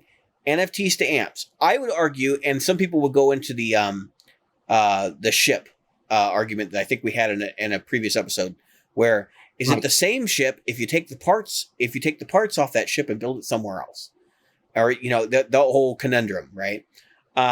Is it the same ship if you replace parts? And people would argue like amplifiers are basically the same scenario, even things down to the vacuum tubes that are in the amp when you first get it. Some people are like, never swap them because then it's not the original amp you bought. And that's why you have these collectors that are looking for all original amps, including the original tubes. That's the holy grail for finding a deluxe reverb, is the one that still has the original power amp tubes in it even, which is nuts. You'd never want to do that for various reasons. Chances are there's no life left in those tubes. Same thing with speakers and that kind of thing. So it's really no different for amplifiers. The reason why they have value is because of their individual properties. Individual properties. What do you get when you copy a piece of software or digital data to another medium? No individual properties, except for maybe a date modified stamp that's actually not on the file, it's attached to the file, hence the term metadata. So when we talk about guitars, that's where everybody knows guitars are all different. Two of the same model right off the line this year are going to be different. And it has to do with the wood. It has to do with the, how consistent the hardware that was used to produce those guitars, that like the bridge, for example, how consistent the metal was. It has infinite variables that make each guitar individual. Now, granted, those aren't the things that we actually use to apply value to a guitar. We still use rarity because for the most part, nobody's buying a guitar and going, man, that one plays better than every other guitar I've ever played, and so I'm going to give you $6,000 for it because it's worth $6,000 and not $2,000. That's not how that works, right? Because our prices are largely driven by collectors, and that's basically what it boils down to. But the point is, NFT of a guitar? No, because they're individual on their own. You don't need an NFT. You want to buy number 1 Strat? David Gilmour has it. I mean, so that's a thing. I understand that. That's a historical item. But once you start talking about intangible things and selling something, we're not even talking about intellectual property, because we're not talking about publishing rights. We're not talking about songwriters' credit. We're not talking about even owning the intellectual, just the intellectual property, meaning Michael Jackson bought the Beatles catalog by buying the publishing company, right? We're not talking about that kind of thing. You don't own anything if you buy an NFT. You own a number that is attached to other numbers that is a solution to an equation that basically says this file belongs to you, or you own the original file. You don't even have to have it. You can delete it at that point. It doesn't matter because the copy is out there. No one's ever going to know. They're not delivering you a hard drive that you can never plug in, because the second you do, you're going to erase the data that you have attached to the blockchain. That is right. This is the most ludicrous shit I have ever seen. And these creative people that are dipping their toe in this minefield, because eventually it's going to end up in criminal court. Somebody like me is going to be like, what the hell here? And these assets are going to be devalued. That's what's going to happen. This is a fraud, is what it is. That's right. It is a sham. And it is snake oil in every possible way. And it's not legal. It shouldn't be continuing this way. And I'm really, really frustrated when I see somebody like Joe Bonamassa saying well, let's see if we can make a couple bucks this way. I sort of get it, but I'm also on the persuasion of dude, for real, everybody on the other end has to know this is BS. All right. Well, all right. I'm gonna go with the devil's advocate thing here. And that is this. I don't know Joe Bonamassa is a very smart guy. Knows how to make money. Yeah. Okay. He's his own promoter. I mean, who could say that? He's doing it for a long time. That's right. He's his own promoter. He's got one-man management team. I mean, the guy is he's literally a marketing genius because he is a lifestyle brand. Yes. He really is. Joe Bonamassa could go start his own label at Gibson or Fender or whoever, and people would buy the shit out of it. I mean, that's correct.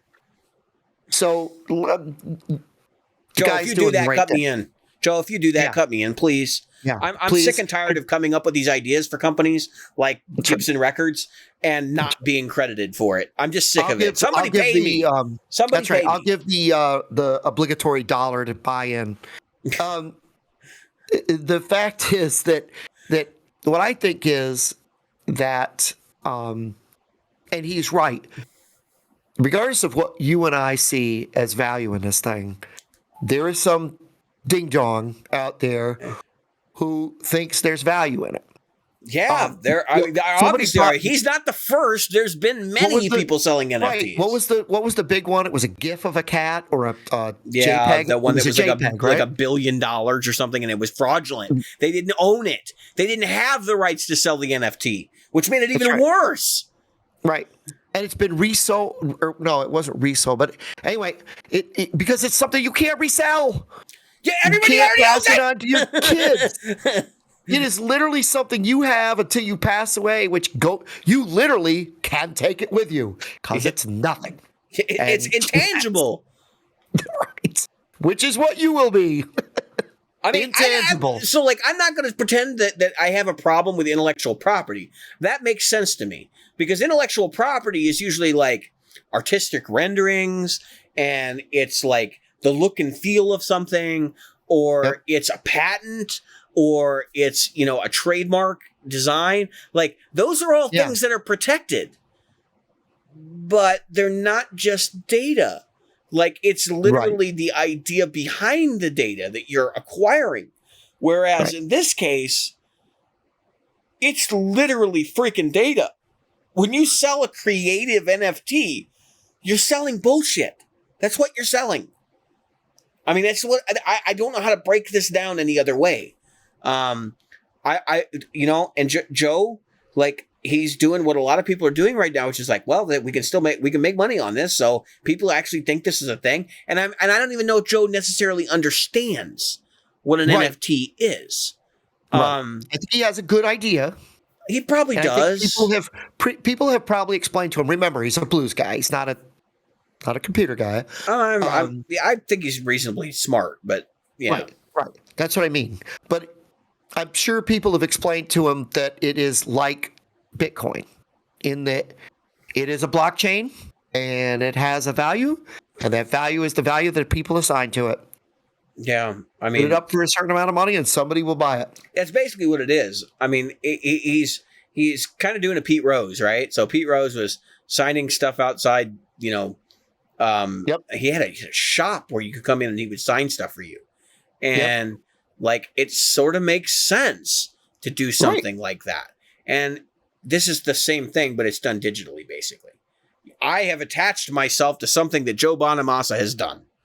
And I just think if you're going to sell NFTs to the rights. Or, so now you're on the immutable blockchain as owning the rights to X. And I don't care, maybe rights to perform X, or with impunity. And that kind of thing would be really cool because it would actually have a tangible value associated to it. You would be the only person able to perform that song other than Joe Bonamassa. Well, that's not what you're getting. No, that's not what you're getting. That's right. What you're getting is the first digital copy of a song. You can't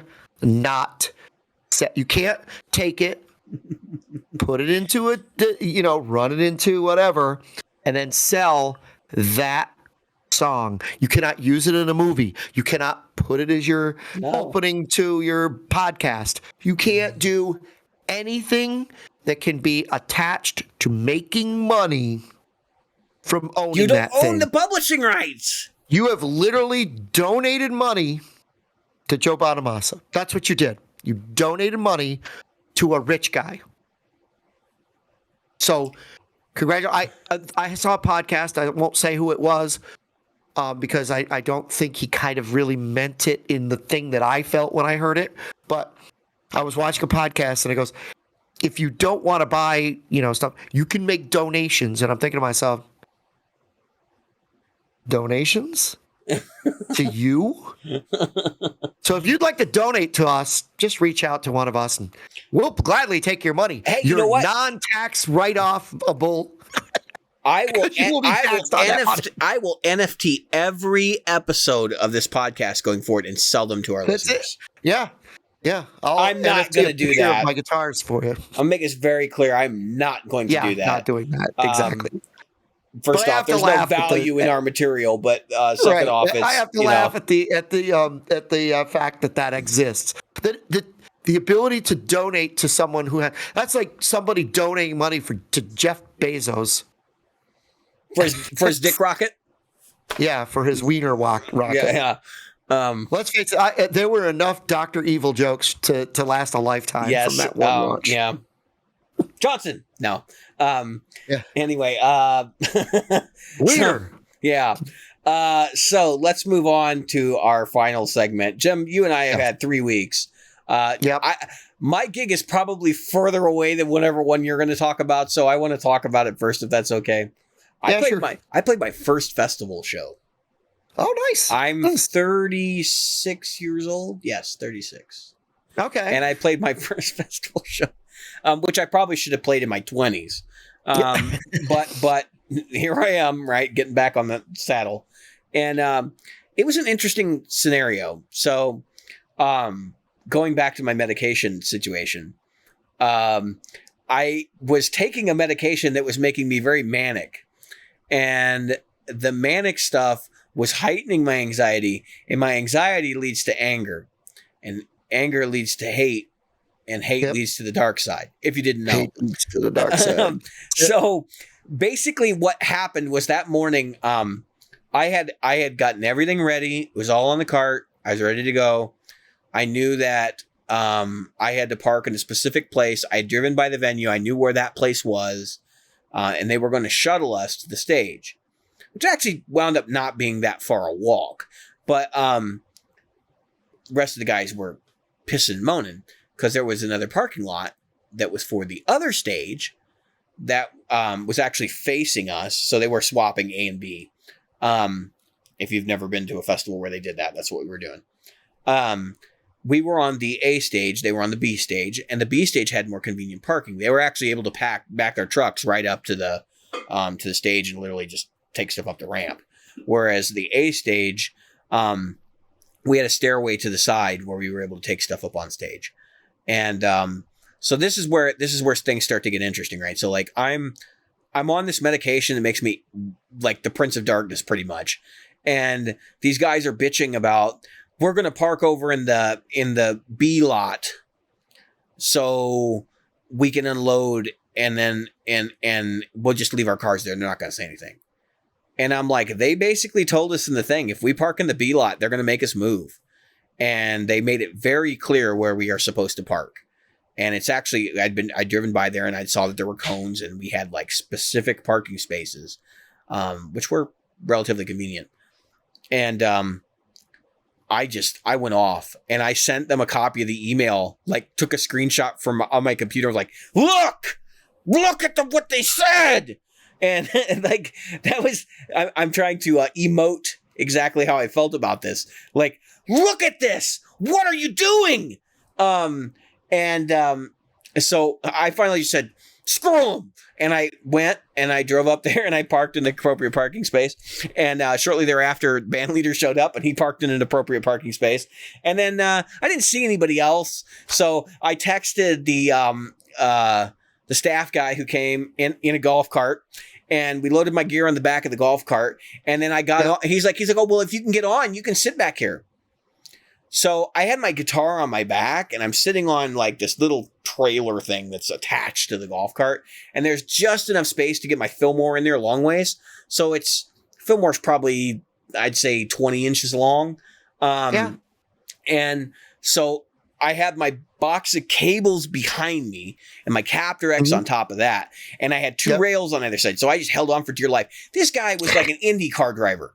I'm riding to the stage. And I'm like, holy shit, I'm going to fall off the whole time. And of course, you know, I'm also on medication, which is like not making this any better. And I'm just like, oh my God, what the hell is going to happen to me? I am going to fall off. Not only am I going to make a fool out of myself, I'm going to hurt myself. And I'm not going to be able to play this gig. And my shit's going to get damaged in the process. And I'll have to make an insurance claim and have to go through all that nonsense. And, then they pull up to the stage. I managed to hold on, which was so funny because we weren't going, like, honestly, if I'd fallen off, what I would have probably done is just walk. Yeah, I would have just started walking and it would have been fine. Like, I wouldn't have gotten hurt. I would have just walked, because we're not going more than 15, 20 miles an hour. It's a golf cart. Even though it's a diesel powered golf cart, it's a golf cart. So we get to the stage. I get up on stage. Kyle's there already, the band leader, and I just start putting my stuff up, and we start sound checking. I go down, I talk to the sound guys. I'm like, hey, I got a Captor X. They're like, cool, no problem. We got 57 on stage. We can just swap the cable. They were totally accommodating. Good sound guys, really nice. They really wanted to make us sound good. Then we went to go sound check, and we actually had extra time because the band before us ended 10 minutes early. So we go to sound check, and like they're talking to us through the monitors, and I can see the other guys are standing around stage like cutting up and having a good time. I'm like, guys, we're sound checking. What the fuck are you doing? And then they would like turn and deal with the sound guy for a minute, and then they would just go back to doing what they're doing. I'm like, oh my God, what the actual fuck? Like, so I'm like, I wanted to take advantage of this opportunity. I'm looking at this and going, we got 10 extra minutes of sound check. Like, we can get a really good mix going, and we can hear ourselves in our monitors, which will be nice for a change. Pro sound setup, pro stage. First time I've seen a stage that, you know, a setup tear down stage that looked like this, because I've been on other ones, but I just didn't play them. And I was having a little bit of a euphoric moment. I'm like, 36 years, finally get to do this. And so we start playing. I didn't play the best of my ability. I played as good as I could, given the situation. And like the whole time I was in the sun. My iPad shut down in the middle of the show because my iPad was like half in the sun, half out. And fortunately it happened at like the right song. So I just shifted it over a couple inches so it was out of the sun, let it cool down. I was able to get back on track when I needed it, which was like 3 or 4 songs later. And there were certain songs where we were really good. I brought the PRS. I probably shouldn't have brought the PRS. It's really not the right guitar for that band. And we got through the show, and I got done, and I got to see some of the footage. And there'll probably be footage playing over this gig report like I did a couple weeks ago. But I just, you know, it wasn't the optimal situation to go into, and like with medication and all that, we just made it worse. But then the real fun starts. So about halfway through our set, I turn around because we're on the side. There's a side exposed, and there's actually people sitting and eating at tables on the side of us. And I actually chose to be on that side because I emote a lot, and I'm like, this will be good for the band because, you know, people can't see everybody on the other side, and the guys that are like the drummer and stuff, you can see him pretty good, but you can't see, like, you'd have to be in the front of the stage to see Kyle and John Olson. So we're like, that's fine, not a big deal. So anyway, I see people standing there on the side of the stage, grouping up. And they look like musicians. And then I gradually see equipment start appearing. Now we're only halfway through our set. And then I look over and there's more equipment. And more equipment. And more equipment. And we're talking big equipment. Like blocking people from being able to see my side of the stage, stacks of equipment. And I'm going, who the hell band is after us? And it's a local outfit. But when we got done, by the time I was able to tear down, and I teared down as fast as I could at this gig, they were putting stuff on the stage. And it took everything I had not to be like, stop. Because you are putting shit, and I am going to lose shit because you are bringing your stuff on the stage. So I was kind of at the point where I was like, when I moved my amp so I could put my cover on it and they put their amp where my amp was, I wanted to be like, hold on, I'm about to walk right through there. What the what the actual fuck? And I'm sitting there, I was losing my mind over it. Some of it was the medication. Some of it was me just being like, are you freaking serious? And the guy was kind of making a comment like, when are you guys going to be out of here? And it's like, I was looking at my watch. I go, you guys are playing for another hour and a half. Like, what the hell do you actually have going on? You think you're going to sound check while the other band's playing? They're not going to allow that.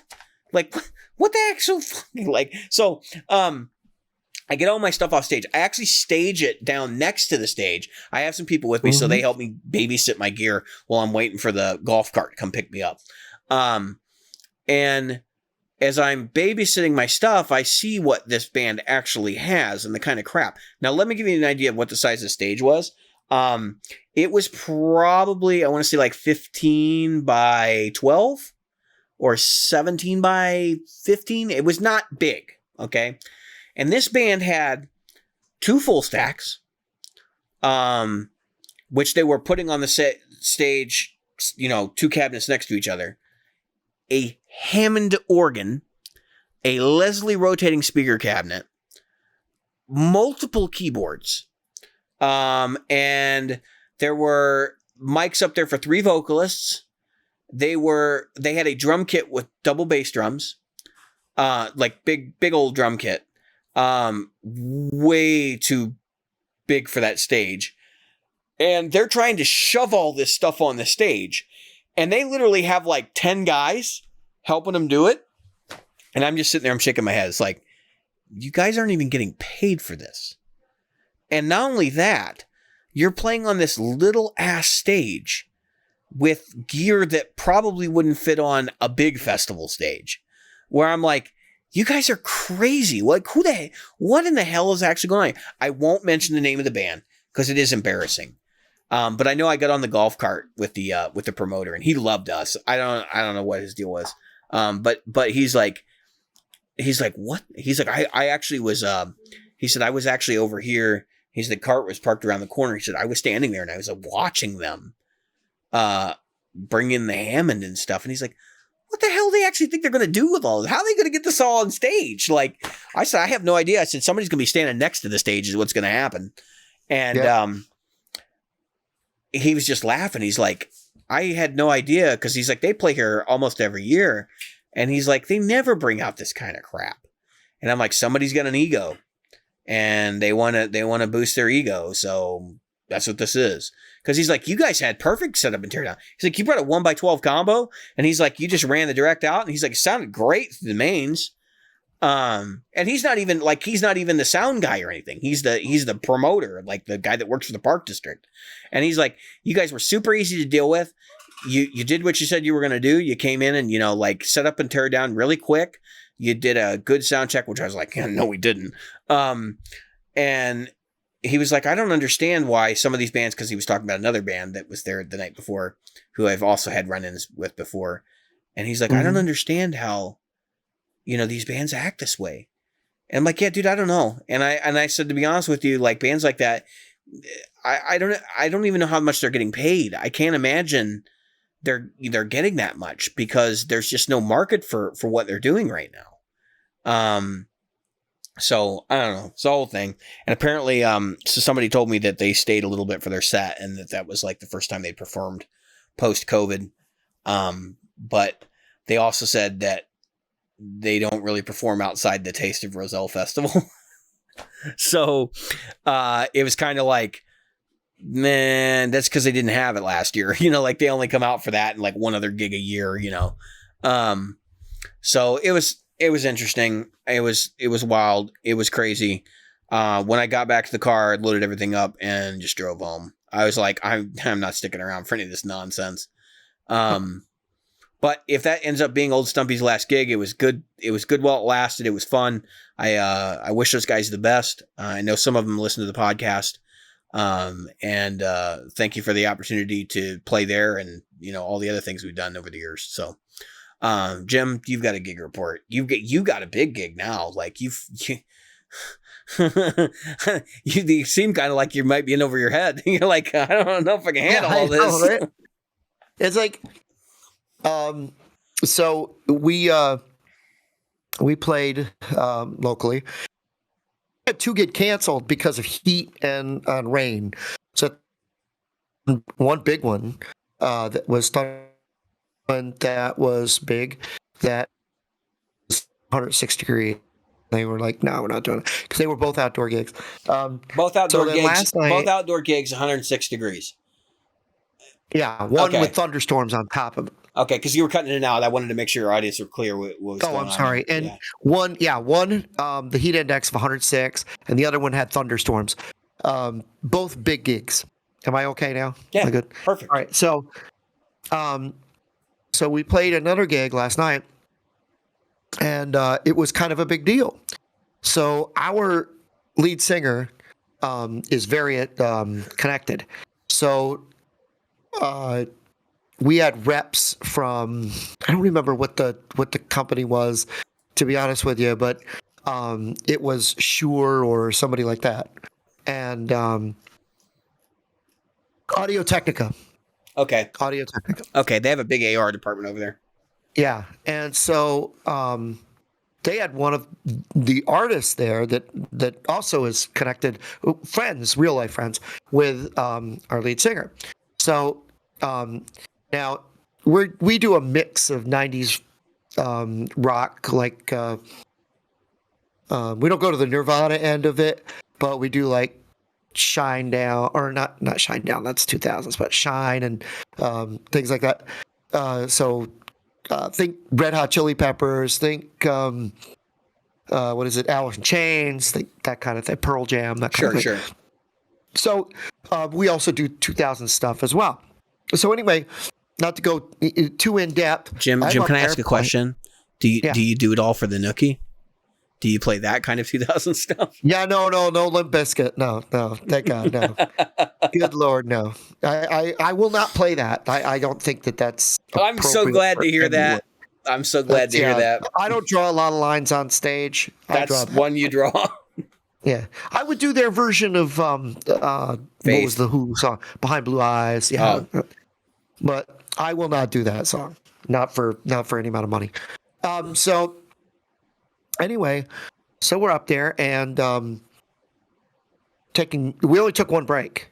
We do one really long set, we take a short break, and then we come in for a short set and we finish the night. So I'm up there. I'll send you a picture.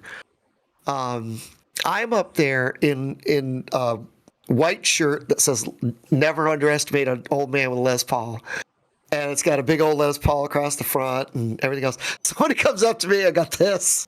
I come up to him, he goes, "So you like Gibson guitars?" Yeah, I found out later it was the rep, the AR person for it. Anyway, I thought it was funny. She loved the guitars and. Big thing, and she said, "Man, you bring a lot of energy and your harmonies and your playing, and right, your style to the stage, and so on and so forth." Said a lot of great things about my playing, which she could have been blowing smoke up my ass, but who knows? Who cares? It felt nice. And then the artist was going to come up, and he and Tim had worked this out beforehand. It wasn't like he came up and goes, "Can I do a couple songs on your stuff?"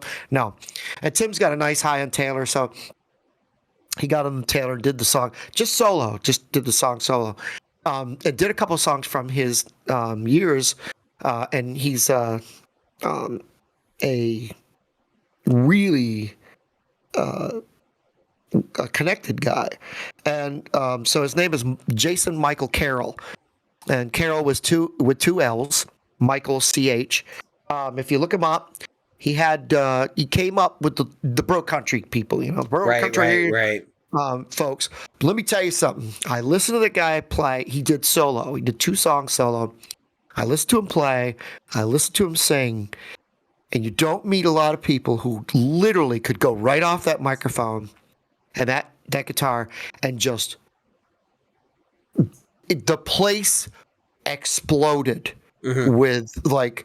People were like, "I don't know this guy," and then he sang it. It was like, "Whoa!" Why don't I? all the cell phones came out, everybody's recording, and I hear a voice literally from the heavens coming down and raining down. What? That's a guy. We didn't have anything good. We had maybe a little reverb built into the thing. Yeah. He just filled the room. And the acoustic guitar was just lightly strumming because something was going on with the output of the acoustic. And he just made the place just open up. It's at that moment that you realize when you see the pros, even a guy who didn't, he went on to, he found that his wife and children were more important to him than becoming the big, huge star. Okay. Right. So let me tell you, wonderful, wonderful guy. Still has a bunch of followers, still has great, everybody that as fans are real fans, and I can see why. I can see why this guy had integrity, and I'm not saying that people who make it, because he was a friend and guy that ran with Luke Bryan and those guys. He said they're all great guys, but I picked my family over that, and it was what it is. Lone Star did the same thing. It's a really mature situation to find yourself in, and to be able to make that decision. And most people don't make that decision. They try to juggle both, and it ends up being a disaster for a lot of folks. One of them gives. One of them always gives. And so it was nice to share the room and the stage with a guy that was like that, and to hear the things that he had to say about us. Mm. To have him there and all the cell phones that shared out that stuff, that's a bunch of people are going to go, hey man, those guys must be, really good. Yeah. Yeah. Well, you guys are booking pretty big gigs anyway, so I got to imagine that some of that star power that you guys bring out is working to your advantage in terms of booking gigs. Like, that's a really good strategy, actually.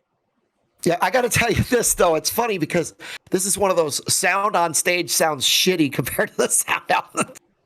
I'm sitting behind my monitor. I'm like, sounds like we're in a freaking vacuum.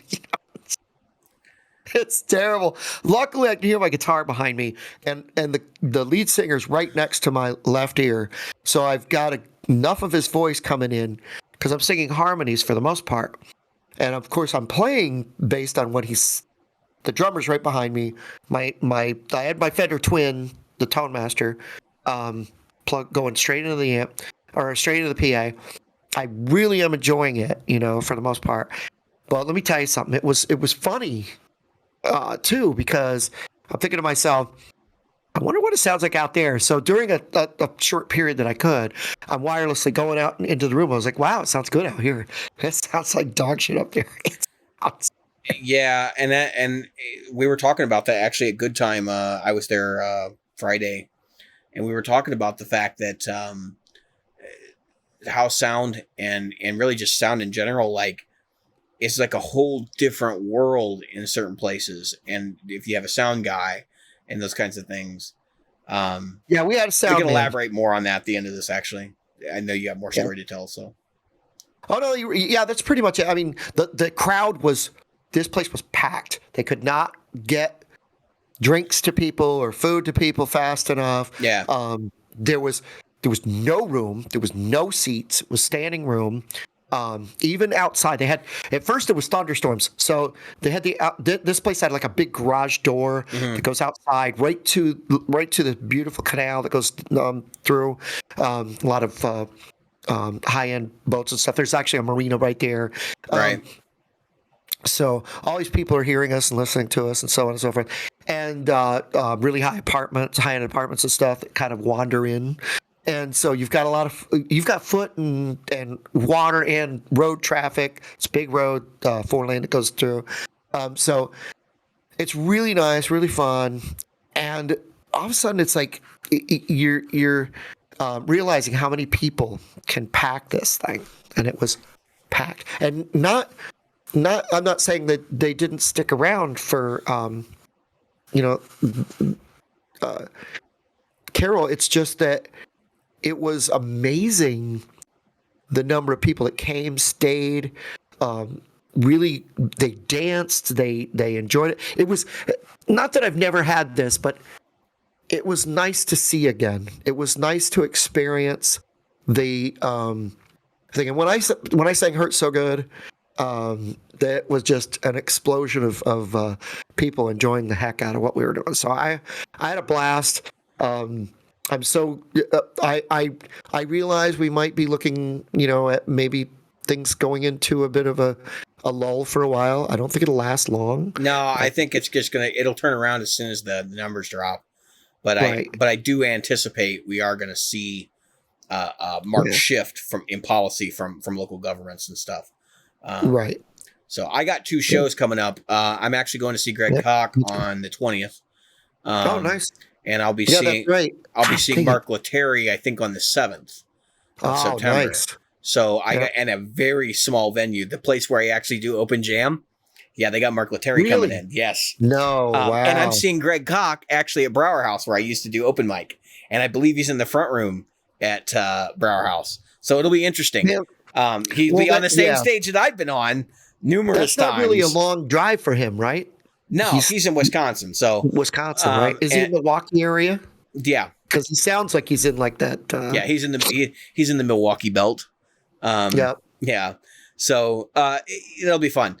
But I wanted to take a minute because you were talking about sound and like how crappy monitor mixes can get, and just take a brief aside from and maybe we'll make this exclusive content from the gig report, and just talk about in general like live sound and some of the challenges that you and I both have experienced, undoubtedly, and share kind of some experiences of somebody that has played on big stages like Milwaukee Summerfest stages and stuff like that, and 10,000 seats on the lawn kind of deal with a stage so wide that you literally like people look smaller on the other side. And he was talking about like the first time he played one of those stages, it was like he walked out there and he realized that there was more equipment for monitoring on the stage that they used than he had ever seen used for mains. And it was like side fills and like 4 monitors per performer, and just the realization that like, wow, we're actually going to be able to hear ourselves, and they could literally route like each instrument in a different monitor for the person, and like realizing how important that was to their situation. But also, he shared with me an interesting thing. There was a customer in the store looking to buy an amplifier so that they could run direct. So they wanted to be able to have on-stage sound and direct sound. And they were talking about in-ears, and they were talking about PA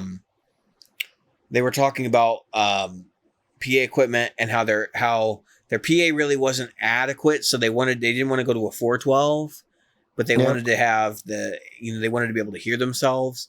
And it was like, he basically said, and he said what I would say too, which is that if you can't hear yourself with modern PA equipment, like with like powered speakers, like let's say you go buy the cheapo Alto 10-inch to 15-inch powered speakers for your setup. So you got 2 15s for mains, and then you have like 12s on the floor for your wedges, and if you're really gifted, you can have 15s on the floor for wedges, and you have 1 per performer across the front line. There's like various hurdles to doing this because you need to have enough aux sends to give each performer their own monitor mix. And that's the first thing that like people don't seem to understand, because I see people buy boards all the time, and it's like, how the hell are you going to use that board live? It's only got 2 auxes on it. The hell do you think you're doing? Exactly. I don't even know why they produce boards with 2 auxes on it. They're very, very limited. I mean, that's like a board used for public address, for like, a speaker at a conference or something. That's not a board used to do a concert. Okay. And then they get their buddy Joe Bob to come out and be their sound guy. I'm going to use Joe Bob. No offense to anybody named Joe Bob that actually listens to the show, but Joe Bob sounds like a silly name. So we're going to use Joe Bob. Joe Bob comes out and does sound. Now, Joe Bob does sound for a lot of people. You pay him in beer. You give him a 6-pack of beer, and he comes out and he runs your faders. And that's all he does. He might do some panning, and he might run some faders. But the reality is this. He's not EQing shit. So like the first test, if you go to a gig and the sound guy's there and you got feedback coming in your main microphone, like your vocalist microphone, number one, they're not doing any EQ at all whatsoever. I can tell you that right now verbatim. And that is the first time where you should go, can you at least cut the damn bass? Because that's what's causing your problem 99.9% of the time is there's too much bass coming off the main microphone, or they're using a crap microphone, which you run into that too. Now there are counterfeit SM57s and 58s everywhere, and you would be shocked by what sound guys, I use in quotations because these people are not professionals, have got in their cabinet when they come out. They have a microphone bag and then they pull out these 57 or 58s that look real janky. They might be counterfeit, and you'll find out real fast when they start feedbacking like at a moment's notice. And the other thing I've seen a lot of is like they don't turn things up as loud as they should be, especially in monitors. It's like, well, we don't want to blow them. You don't know what the limitations of your system are. I mean, if your monitor is running at half volume, like you look in the volume on the back of it set at half, and they're running the fader at half, you're only getting a quarter of what that thing can put out. And I think people tend to think like, those pieces of equipment are meant to run on the edge of distortion. That's what they're meant for. You're supposed to find where it starts distorting and back off. And I think that's the biggest challenge. And people think that like these club owners are going to be really anal about it. Listen, if your club has a stage where you're playing, they're not going to care about volume as much because they understand that there's live music here and that we actually have an area devoted to this because this brings customers in. In general, you can get away with more in those environments than you can when there isn't one. And so that's why I'm like, when you tell me you're at a, fancy swank place and like your monitor mix is terrible, I just kind of shake my head because I'm like, the hell are they doing then? I mean, they have a responsibility to get you guys to perform your best, especially if you guys are paying a sound guy. If he's the house sound guy, he's working for beer. He don't care. But I can tell you right now, number one, the sound guy we were using last night never worked with this stuff. And that's part of it. If they're not familiar with the gear, that was the next thing I was going to say. And they may not be familiar with the gear, and that may be part of it too. But number two, I think he was more worried. He was trying hard, but he was more worried about trying to be impressive than just once it works, leave it the fuck alone. Yeah. Type thing. So he was trying to make changes to monitor mixes and stuff while things are going on. It's like, if I get a good monitor mix, which that was part of the issue at the Roselle show. I did, because I was so pissed off at the guys.